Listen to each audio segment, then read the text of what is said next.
గౌరవించాలా, అంతవరకు నాకేం అభ్యంతరం లేదు. But at the same time wonder ఏంటంటే, ఇప్పుడు ఏదైనా ఒక కేసు వచ్చినప్పుడు నా మీద ఒక కేసు వస్తుంది అనుకోండి, నాకు ఆపర్చునిటీ ఉండాలి కదా రిప్రజెంట్ చేయడానికి. అంటే ఎవరి వాదన వినకుండా ఎక్స్ పార్టీ ఆర్డర్ ఇట్లాంటి విషయాల్లో ఇవ్వడం అనేటువంటిది నాకేమో కొంచెం అన్యాయంగా కనపడుతుంది ఒకటి. రెండవది ఏమంటే, ఇప్పుడు నేను అభ్యర్థిని అనుకోండి, అభ్యర్థి నా మీద ఉండేటువంటి ఆరోపణలు కాదు, కేసుల వివరాలు క్రిమినల్ కేసులో కనుక ఉంటే నేను పబ్లిక్ అడ్వర్టైజ్మెంట్ ఇవ్వాలండి. పత్రికల్లో అడ్వర్టైజ్మెంట్ ఇవ్వాలి, నా మీద ఫలాని సెక్షన్ల కింద ఇదిగో ఈ కోర్టులో ఈ కేసు ఉంది అనేటువంటిది అడ్వర్టైజ్మెంట్ ఇచ్చి ఆ రకంగా 2 పత్రికల్లో అడ్వర్టైజ్మెంట్ ఇవ్వాలి. అంటే ఎలక్షన్ కమిషన్ యొక్క రూల్ ఏం చెప్తుంది, నువ్వు నేరస్తుడు అయితే ప్రజల ముందు నా మీద ఇట్లాంటి ఆరోపణలు ఉన్నాయి, ఈ నేరాల్లో నాకు భాగస్వామ్యం ఉంది అనేటువంటిది, కేసులు ఉన్నాయి అని చెప్పుకోవాలి. నేను చెప్పుకోకపోతే చెల్లని నా నామినేషన్. చెప్పుకోకుండా ఎవరైనా నామినేషన్ ఇస్తే ఇంకోరు కౌంటర్ ఇస్తే వెంటనే నామినేషన్ ఇన్వాలిడ్ అయిపోతుంది.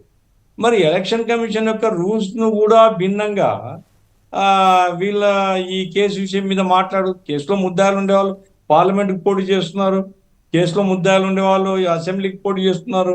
అట్టప్పుడు ఈ కేసు విషయం మాట్లాడకూడదు అనేటువంటిది అదేమో నాకు కొంచెం అహేతుకంగా అనిపిస్తుంది.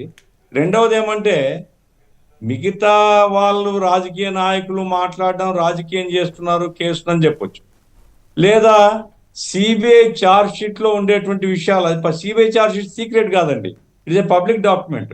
CBI charge sheet public document అయినప్పుడు సిబిఐ ఛార్జ్ షీట్ మీద ఎవరు మాట్లాడకూడదు అనేటువంటిది మరి ఏ కోర్టు అయినా ఎట్లా చెప్తుంది? సిబిఐ ఛార్జ్ షీట్ పెట్టిందే న్యాయస్థానం శిక్షించాలని, సిబిఐ ఛార్జ్ షీట్ లో పెట్టినటువంటి విషయాలు మాట్లాడకూడదు అని చెప్పడం మరి ఎందుకో అది కూడా కొంచెం తొందరపాటుగా కోర్టు తీసుకున్నదేమో అనిపిస్తుంది నాకు. లాస్ట్ లో ఏంటంటే, ఈ చంద్రబాబు నాయుడు గారు లేదా షర్మిల గారు లేకుంటే పవన్ కళ్యాణ్ గారు మాట్లాడకూడదు, రాజకీయాల కోసం వాడుకుంటారని చెప్పి, సునీత గారు స్వయాన హత్య చేయమన్నటువంటి వ్యక్తి కూతురు, సునీత కూడా మాట్లాడకూడదు అనేది ఇంకా చిత్రమైంది. ఇది ఇప్పుడు తండ్రిని హత్య చేసినటువంటి వాళ్ళ గురించి కూతురు మాట్లాడకూడదు అనేటువంటిది ఇది అసహజంగా అనిపిస్తుంది, సహజ న్యాయానికి విరుద్ధంగా ఉంది.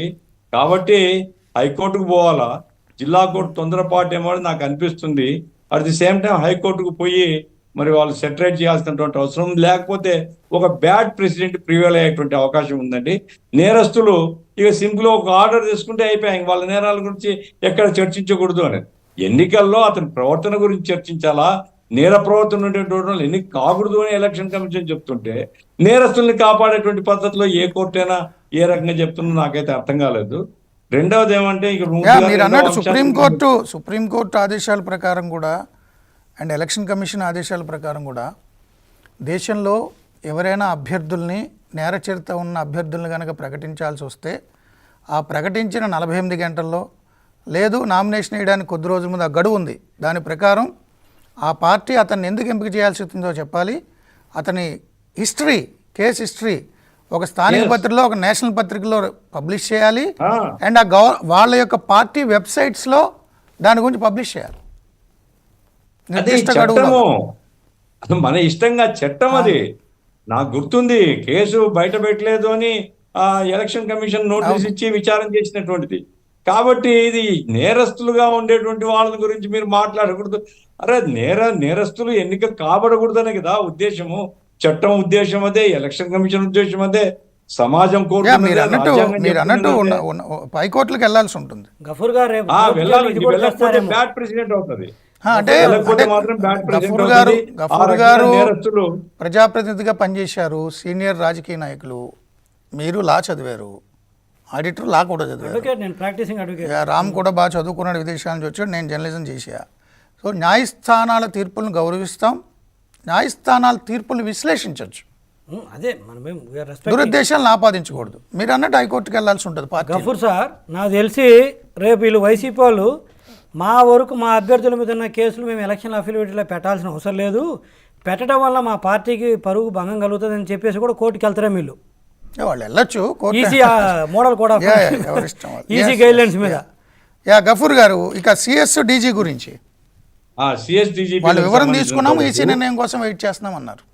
ఇప్పుడు జీవి రెడ్డి గారు ఒక మాట అన్నారు, వాళ్ళంతా వాళ్ళు తప్పుకోవాల్సిందే. ఇప్పుడు కాదు సార్, అనుబంధాలు వేరు. ఇప్పుడు జవహర్ రెడ్డి గారికి జగన్మోహన్ రెడ్డి గారితో అనుబంధం ఉండవచ్చు. ఆ జవహర్ రెడ్డి గారి మీద నేనేదో ఆరోపణలు చేయడం కాదు, కానీ ఒక మంచి వ్యక్తిగా పేరుండేటువంటి వ్యక్తులు ఎందుకు ఇట్లా అవుతున్నారని నాకు అర్థం కావడం లేదు. వాళ్ళు రాజ్యాంగబద్ధమైనటువంటి డ్యూటీ నిర్వహిస్తున్నారు. రాజ్యాంగబద్ధమైనటువంటి డ్యూటీలో ఉన్నప్పుడు అన్ని పార్టీలు ఒకటే. ఒక పార్టీ పట్ల వివక్షత కానీ, ఓ పార్టీ పట్ల ఆప్యాయత కానీ ఉండకూడదు. అది రాజ్యాంగబద్ధమైనటువంటి పోస్టు. అటువంటి పోస్టులో ఒక రాష్ట్రానికి అధిపతిగా చీఫ్ సెక్రటరీ ఉంటున్నప్పుడు మరి ఎలక్షన్ కమిషన్ యొక్క గైడ్ లైన్స్ కూడా ఉల్లంఘించి 2-3 ఆరోపణలు వచ్చినాయి. మరి ఓపెన్ గా రకంగా ఛాలెంజింగ్ ది ఎలక్షన్ కమిషన్ యొక్క డైరెక్షన్ హెచ్సిఎస్, అది చాలా అన్యాయం అండి. ఎందుకంటే when you are bounded to observe the constitution భిన్నంగా పోయే అధికారం మీకు ఎక్కడ ఉంటుంది? అధికారం ఉన్నప్పుడు మీరు ఆ పదవికి అర్హులు కాదు. ఆయన లేదా సొంతంగా సెలవు పెట్టిపోయి ఉండాలి. నాకు అనిపిస్తుంది అంటే రాజ్నాథ్ రెడ్డి గారు, జవహర్ రెడ్డి గారు ఎలక్షన్స్ డిక్లేర్ అయితే షెడ్యూల్ వచ్చిన వెంటనే, అయ్యా మేము ఒత్తిడికి లోనయ్యేటువంటి ప్రమాదం ఉంది, ప్రజాస్వామ్యాన్ని కాపాడాలి కాబట్టి మేము 2 నెలల పాటు సెలవు పెడుతున్నామని పెట్టుంటే వాళ్ళ గౌరవం పెరిగి ఉండేది. అట్లా కాకుండా ఓ పార్టీ పక్షాన చేస్తున్నారు వస్తే ఏం గౌరవం సార్ వాళ్ళకు? రిటైర్మెంట్ తర్వాత కూడా ప్రజల్లో ఉండాలి కదా, సమాజంలో ఉండాలి కదా. సమాజంలో బ్యాడ్ ప్రెసిడెంట్ కదా వాళ్ళకు. ఇప్పుడు వెంకటరామరెడ్డి ఇట్టటి వాళ్ళు చిన్న వీళ్ళని గురించి ఏం మాట్లాడతాం మనం? పై స్థాయిలో ఉండేటువంటి వాళ్ళు, డీజీ స్థాయిలో విజయవాడ కమిషనర్ కూడా ఈ మధ్య అట్లే వ్యవహరిస్తున్నాడు. మరి ఎందుకో, ఏం పోయే కాలం వచ్చిందో ఈ అధికారులకు నాకు అర్థం కాలేదు. కానీ అంత అన్యోన్యత, అంత ఆప్యాయత అధికారంలో ఉండే వాళ్ళ పట్ల మాత్రం ఉండకూడదండి. చట్టమేం కాదు, అది రాజ్యాంగ విరుద్ధమైంది. తప్పనిసరిగా ఈసీ దాని మీద చర్యలు తీసుకోవాలా. ఇప్పుడు రామ్ కుమార్ గారు ఇంకేం చేయాలో చెప్పండి అని మీరే అట్లా అంటే ఇంక ప్రజలేం చెప్పాలి సార్? మీరు రాజ్యాంగాన్ని కాపాడేటువంటి ఒక పెద్ద అధికారంలో ఉన్నారు మీరు.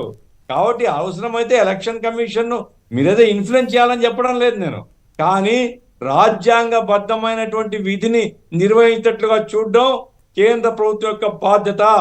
ఆ రకంగా కేంద్ర ప్రభుత్వం స్పందించినా సరే ఎలక్షన్ కమిషన్ తో, అయ్యా మీరు ఇవన్నీ జాగ్రత్తగా పరిస్థితి. ఏం బెంగాల్లో సిఎస్ ను మార్చలేదా? డీజీని మార్చలేదా? చాలా సందర్భాల్లో మార్చినారు, చాలా గవర్నమెంట్స్ లో మార్చారు. కాబట్టి ఇక్కడ కూడా ఆరోపణలు వచ్చినప్పుడు ఫ్రీ అండ్ ఫెయిర్ ఎలక్షన్ జరగాలండి. ఇక్కడ ఎవరు గెలుస్తారు, ఎవరు ఓడిపోతారు సెకండరీ. ప్రైమరీ వచ్చేసి ప్రజలకు ప్రశాంతంగా తమ ఓటు వేసుకునేటువంటి అధికారం ఉంది. అటువంటి వాతావరణాన్ని ప్రభుత్వం కలిగించాలా. ఈ రోజు ఆ వాతావరణం లేదు. ఈ వాలంటీర్ దగ్గర నుంచి ఏం రాజకీయం సార్ నాకు అర్థం కాలే. ఆ వాలంటీర్లు రాజీనామాలు ఇప్పేయడం, గులకరాయి హత్యానేరం పెట్టడం, ఏం సార్ ఇది? ఇప్పుడు ఆ పల్నాడు అయితే లా అండ్ ఆర్డర్ ఇంకా సెటరేట్ కాలేదండి. ఎస్పీని మార్చినారు కానీ లా అండ్ ఆర్డర్ సెటరేట్ కాలేదు అక్కడ. కాబట్టి ఈ రకంగా లా అండ్ ఆర్డర్ సెటరేట్ చేయడం ఎవరు అధికారంలో ఉన్న వాళ్ళ బాధ్యత. ఆ బాధ్యతలో వైఫల్యం చేస్తే ఆ ఒక్క కారణం చాలు వాళ్ళని జనం ఓడించడానికి. ఆ రకంగా ఎలక్షన్ కమిషన్ తక్షణం మేల్కోవాలనేసి నేను డిమాండ్ చేస్తున్నాను. ఎస్ సార్, చిన్న బ్రేక్ తీసుకుందామండి. బ్రేక్ తర్వాత డిస్కషన్ కంటిన్యూ చేద్దాం.